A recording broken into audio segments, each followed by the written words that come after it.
Dihangiad yw grŵp llai o seiclwyr sy'n torri bant o'r peloton a seiclo ar cyflymdra uwch na gweddill y peloton. Yr unig ffordd all dihangiad lwyddo yw os yw'r seiclwyr i gyd yn cydweithio mwyn seiclo yn gyflymach na'r peloton.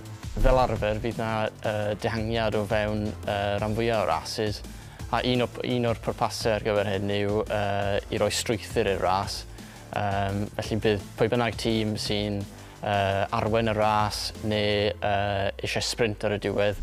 Fel arfer bydd dihangiad yn ffurfio mwyn ennill mantais amser dros y peloton. Gobeithio cyrraedd y llinell derfyn cyn y peloton.